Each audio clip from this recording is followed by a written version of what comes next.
이 단원 족장들의 이야기 6가 하나님의 부르심입니다. 성경 본문은 창세기 12장 1절에서 2절 말씀입니다. 여호와께서 아브라함에게 이르시되 너는 너의 고향과 친척과 아버지의 집을 떠나 내가 내게 보여줄 땅으로 가라. 내가 너로 큰 민족을 이루고 내게 복을 주어 내 이름을 창대하게 하리니 너는 복이 될지라.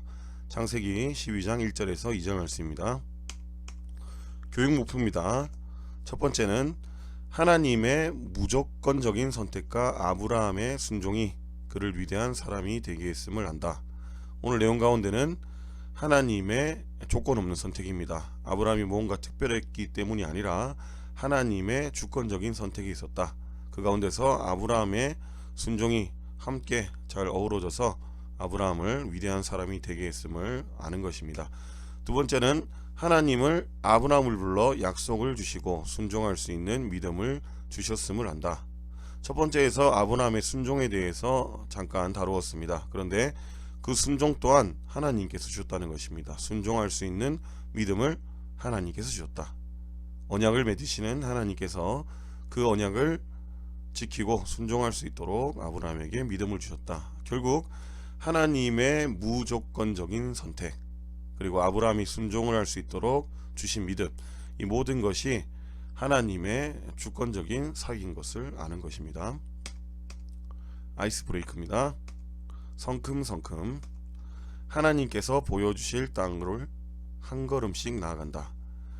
마치 아브라함처럼 그 땅을 향해서 나아가는 것입니다. 그런데 전체를 하면 재미없겠죠. 재미를 위해 빠르게 진행하시고 벌칙보다는 상품이 있으면 좋겠습니다. 요즘에 아이스 브레이크 하시는 선생님과 학생들을 못 본 것 같은데 시간이 허락하면 한번 해주시는 것도 좋을 것 같습니다.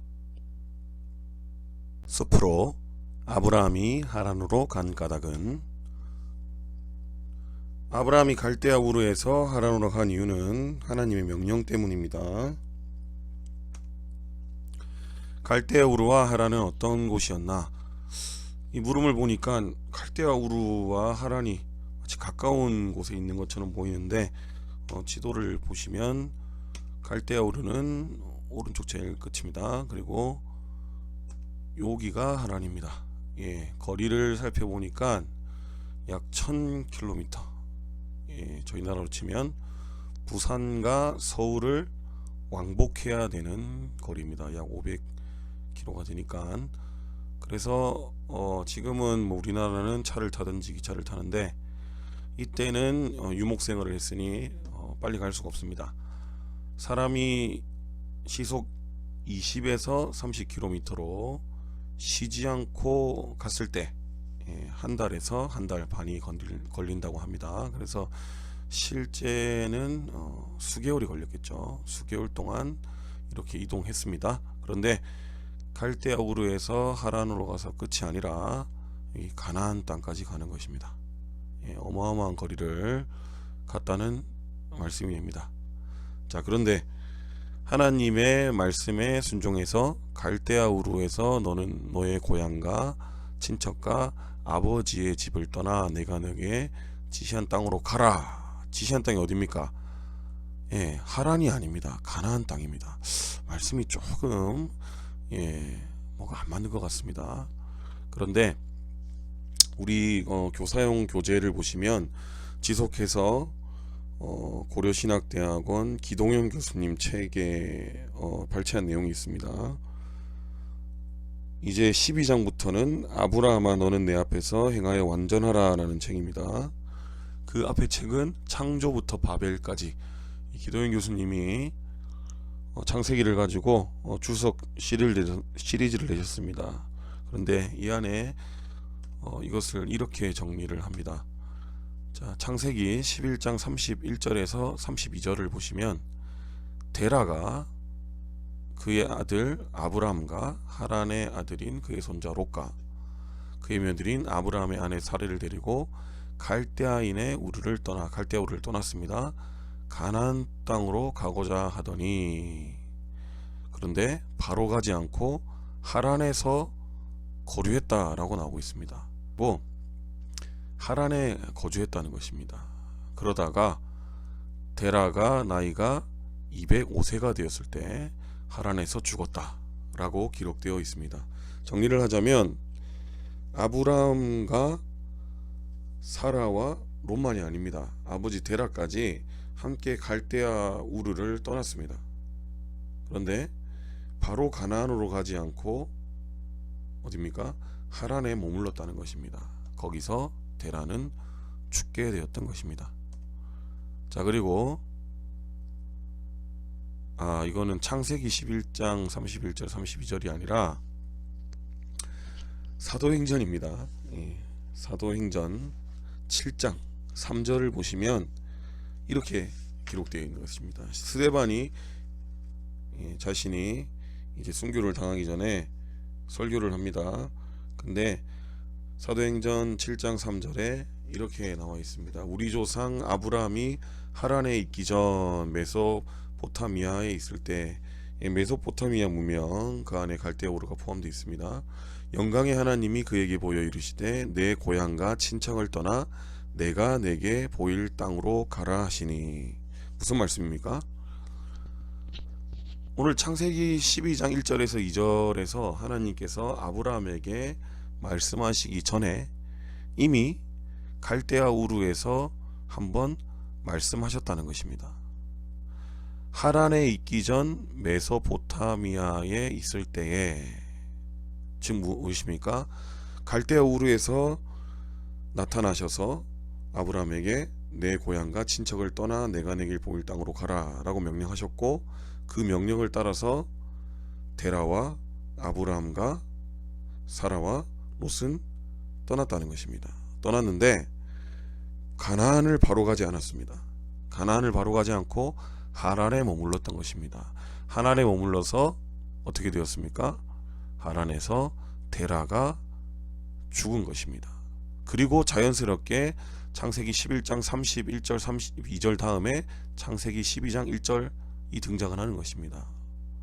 하나님께서 아브라함에게 나타나셔서 너는 너의 고향과 친척과 아버지의 집을 떠나 내가 내게 보여줄 땅으로 가라. 데라가 죽자 하나님께서는 다시 나타나셔서 하나님의 언약의 말씀을 전하셔서 명령하시는 것입니다. 자, 그러면 지금 갈대아 우르와 하란이 나왔습니다. 다시 그림을 보시자면 갈대아 우르는 여기였고 하란은 여기였습니다. 자, 갈대아 우르의 특징은 무엇입니까? 갈대아 우르의 특징은 문명이 발달한 곳입니다. 그렇기 때문에 이곳을 차지하려고 하였습니다. 이곳은 주요 도시입니다. 국제 무역로로 연결되는 경제적으로 아주 풍요로운 곳입니다. 교통의 요충지였고, 그렇기 때문에 이곳에는 이 땅을 차지하기 위해서 많은 전쟁이 있었습니다. 많은 전쟁이 있어서 이 땅을 차지한 땅은 강대국이 되는 것입니다. 다른 나라를 통치하게 되는 것입니다. 그리고 여기에는 무엇보다 빠질 수 없는 것이 있는데 종교의 중심지였습니다. 발달된 도시에 발달하는 것은 종교입니다. 이때 우르에는 난나르의 숭배지였습니다. 달을 숭배하였습니다. 그리고 세계적으로 유명한 우루 지구라시 이 달의 신인 난나를 섬기는 장소였습니다. 그런데 갈대아 우르를 떠나서 도착한 이 하란도 똑같이 이 난나르 신을 섬기고 있었다는 것입니다. 그래서 우르에서 섬겼던 그 신을 하란에서도 똑같이 섬겼다는 것입니다. 하나님께서 하나님의 나라를 만드십니다. 이후에 하나님의 나라를 이스라엘을 만드시고 그의 후손을 통하여서 계속해서 내려오면 예수 그리스도께서 나오시고, 그리고 신약에서는 예수 그리스도로 구원받는 우리를 통하여서 하나님의 나라, 한 나라가 아닙니다. 교회를 만드십니다. 그런데 하나님께서 아브라함을 택하셨습니다. 아브라함은 어떤 상태였습니까? 갈대아 우르에서 달의 신 난나르를 섬기던 자였습니다. 그런데 하나님께서는 아무런 조건 없이 무조건적 선택입니다. 하나님의 뜻에 맞춰서 하나님의 주권적으로 아브라함을 부르신 것입니다. 아브라함을 부르셔서 우르를 떠나게 하셨습니다. 약속의 땅 가나안입니다. 그때는 내가 내게 보여줄 땅. 떠나게 했는데 어디에 다시 정착을 합니까? 하란에 머무르게 되는 것입니다. 하란에 머물러 있으니까 똑같이 우상 숭배를 합니다. 그리고 데라가 죽자 다시 하나님께서 아브라함에게 나타나셔서 너는 너의 고향과 친척과 아버지의 집을 떠나 내가 내게 보여줄 땅으로 가라 라고 명령하시는 것입니다. 그래서 아브라함은 이후에 그 말씀에 순종하여서 가나안 땅으로 떠난 것입니다. 우르에서도 나타나시고 하란에서 나타나셨다는 근거는 여러 가지가 있지만 몇 가지 더 말씀드리자면, 하나님께서는 모세에게 나타나실 때 하나님의 신명을 알려주었습니다. 하나님의 이름을 알려주며 모세에게 하나님 자신을 나타내셨습니다. 그런데 창세기 12장 1절을 보시면 하나님께서는 그 소개를 생략하십니다. 마치 이미 알고 있는 자에게 자신을 나타내시듯 그렇게 그 사항을 생략하신다는 것입니다. 그리고 11장에서 데라가 죽었습니다. 그런데 12장에서 우르에서 하란으로 갔다라고 보면 뭔가 순서가 뒤죽박죽입니다. 데라는 이미 죽었는데 어떻게 데라와 함께 하란으로 갈 수가 있었겠습니까? 그리고 너는 너의 고향과 친척과 아버지의 집을 떠나라고 했습니다. 그런데 하란까지 아버지와 함께 갔다. 하나님 말씀에 순종한 것이 아니죠. 여러 가지 의문점이 발생을 합니다. 그래서 하란까지 가서 두 번째 하나님께서 나타나셨다. 그것이 창세기 22장 1절 이하의 말씀이다 라고 보는 것이 자연스럽습니다. 하지만 저도 주일학교 학생들 가르칠 때 갈대아 우르에서 하나님께서 아브라함에 명령하셨다라고 가르칩니다. 왜냐하면 너무나 전통적인 견해이기 때문에 이것을 손대면 너무나 많은 것들을 손을 대야 돼서 걷잡을 수 없어서 그렇게 깊이는 들어가지 않습니다. 자유롭게 하시면 될 것 같습니다. 그래서 어쩌면 이 책이 갈대와 우르와 하란을 의도적으로 묶어 놓은지도 모르겠습니다. 계속해서 나무로입니다. 한 사건 두 관점.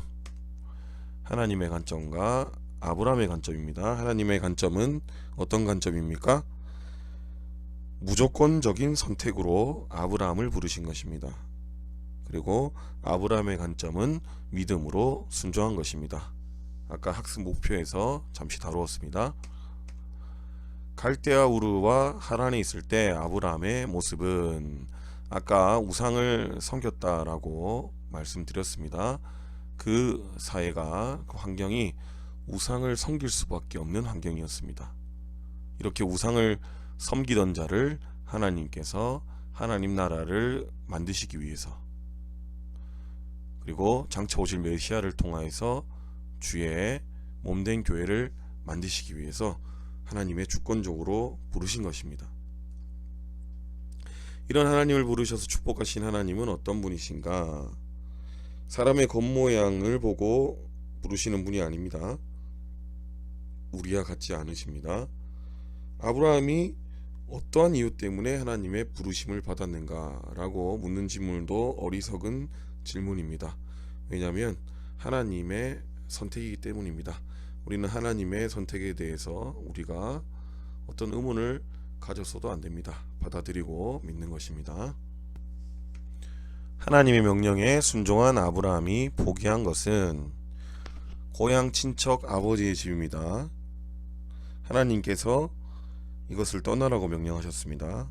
그런데 이것은 모든 인간관계를 포기하는 것, 즉 모든 것을 포기하는 것을 말합니다. 이 시대의 사람들은 자신의 이름 앞에 아버지의 이름을 붙였습니다. 그 이유는 한 사람의 신분을 아버지와 조상의 이름을 통해 나타내었기 때문입니다. 이삭은 아브라함의 아들 이삭이고 야곱은 이삭의 아들 야곱. 오늘 아브라함은 데라의 아들 아브람이 되는 것입니다.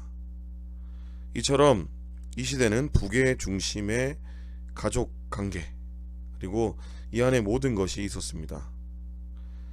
아버지는 가족의 삶의 안정과 생존 그 자체에서 가장 중요한 역할을 하였고 모든 자식들은 아버지가 죽을 때까지 아버지의 집에서 아버지의 소유를 통해 살아가는 것이 이 사회의 모습이었습니다. 그런데 하나님께서는 이 모든 것을 떠나라, 모든 것을 포기하라는 것입니다. 아브라함에 대한 평가는 어떻습니까? 히브리서 11장 8절에 믿음으로 아브라함은 부르심을 받았을 때 순종하여 장래의 유업으로 받을 땅에 나아갈새 갈 바를 알지 못하고 나아갔으며, 가야 하는 곳이 어떤 곳인지 안다면 그곳에 가는 것은 그렇게 힘든 일이 아닙니다. 지금보다 더 나은 생활이 보장되어 있다면, 더 나은 미래가 펼쳐진다면 가벼운 마음으로 나아갈 수 있습니다. 그런데 아브라함은 모든 것을 포기하고 나아갔습니다. 그런데 놀라운 것은 하나님께서 보여주신 땅이 아니라 보여줄 땅, 바로 갈 바를 알지 못하고 나아갈 때 받을 수 있는 땅이었습니다. 하나님의 명령에 순종하여서 믿음으로 나가기 때문에 아브라함은 이러한 하나님의 명령에 순종할 수 있었다는 것입니다. 즉 아브라함은 하나님께서 주신 믿음으로 순종하였던 것입니다. 하나님이 아브라함에게 하신 명령은 떠나라, 가라입니다. 떠나는 것은 갈대아 우르 혹은 하란이 되겠습니다. 그리고 가라, 어디를 향해 가라 했습니까? 가나안 땅으로 우리는 알고 있지만 이때는 하나님께서 보여주실 땅, 어딘지는 알지 못하지만 갈 바를 알지 못하고 가지만 하나님을 믿고 의지하며 순종하며 가는 것입니다. 하나님이 아브라함에게 약속하신 축복은 큰 민족, 창대한 이름, 복의 근원 되게 하신다는 것입니다. 첫 번째, 큰 민족을 이루게 하시겠다. 오늘 창세기 12장 1절에 아브라함에게 나타내신 하나님, 이때 아브라함은 75세, 그런데 아직까지 자녀가 없습니다. 사라가 잉태하지 못하였기 때문에 아직 자녀가 없는데, 그런데 하나님께서는 큰 민족을 이루게 해 주시겠다고 합니다. 큰 가족도 아닙니다. 큰 민족이라고 하면 아브라함이 살아 있는 동안에는 결코 이루어질 수 없는 너무나 많은 숫자입니다. 그럼에도 불구하고 하나님께서는 아브라함에게 이렇게 큰 축복을 하시겠다라고 합니다.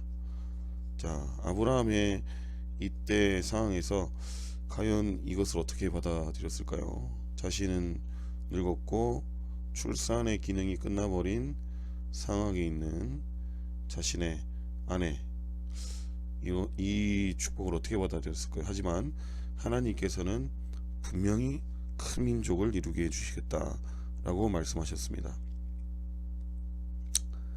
자, 그리고 창대한 이름을 말할 때 이 시대의 사람들은 명예와 부를, 권력을 중요하게 생각했습니다. 즉 부와 권력 못지않게 명예도 중요하게 생각했다는 것입니다. 그래서 이름을 남기는 것에 큰 관심을 가지고 있었습니다. 지금도 마찬가지지만 이때도 더 그랬다는 것입니다. 아브라함의 이름을 크게 한다는 것은 이런 명예, 그리고 이거 더 나아가서 이 이름을 크게 한다는 것은 그의 이름으로 불리는 민족과 국가가 생겨나게 된다는 의미입니다. 이것은 하나님께서 그의 이름을 바꿔주십니다. 그것을 보면 알 수 있습니다. 하나님이 아브라함의 이름을 아브람에서 아브라함으로 바꿔주십니다. 위대한 아버지, 큰 아버지, 높은 아버지라는 아브라함의 이름에서 여러 민족의 아버지라는 아브라함으로 바꿔주십니다. 즉 많은 민족과 국가가 그의 후손들에 의해서 세워진다. 그래서 그들이 아브라함의 이름을 부르게 되는 명예로운 자가 된다라는 의미가 있습니다. 자, 그리고 복의 근원은 무엇입니까? 복이 될지라 이렇게 나와 있는데, 복은 아브라함을 통하여서 다른 이들이 축복을 받는다. 아브라함을 축복하는 자에게는 복을 내려주시고 아브라함을 저주하는 자에게는 저주를 내려주시겠다. 단순히 이것은 아브라함만을 말하지 않습니다. 아브라함을 통하여 나오는 아브라함의 씨 예수 그리스도를 의미합니다. 예수 그리스도를 통하여서 많은 이들이 복을 받게 하시겠다라는 의미입니다. 저와 여러분도 이에 해당됩니다. 저와 여러분은 아브라함의 육의 자녀는 아닙니다. 하지만 영적인 자녀입니다. 우리가 아브라함의 계보 예수 그리스도를 통하여서 그를 믿을 때 우리가 구원을 받고 복을 받게 되는 것입니다. 이 모든 것이 하나님께서 아브라함에게 주신 명령과 약속 가운데 이루어진 것입니다.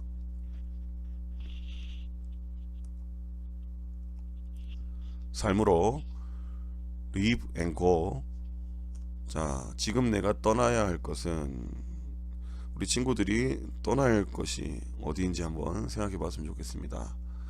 하나님 말씀대로 살지 못하는 것, 하나님께서 싫어하시는 것 무엇이 있을까 한번 고민해 보고, 하나님께서 그곳을 우상을 섬기던 아브라함을 부르신 것처럼 우리 친구들을 떠나라고 하신다는 것을 알려주었으면 좋겠습니다. 그리고 하나님께서 향하여 가라고 명령하신 것, 자, 우리가 약한 길에서 떠나서 어디를 가야 되겠습니까? 바로 하나님께서 기뻐하시는 그곳으로 가야 됩니다. 하나님께서 기뻐하시는 일이 무엇인지, 내가 버려야 할 것, 내가 그것을 버림으로써 그것 대신에 무엇을 취해야 되는지 한번 고민해 봤으면 좋겠습니다.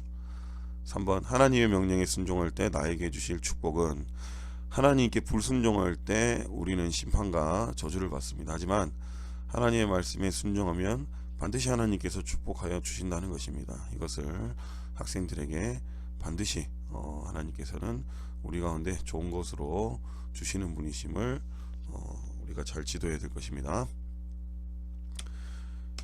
예, 정리기도 하시고 여기까지 하시고 마치도록 하겠습니다. 수고하셨습니다.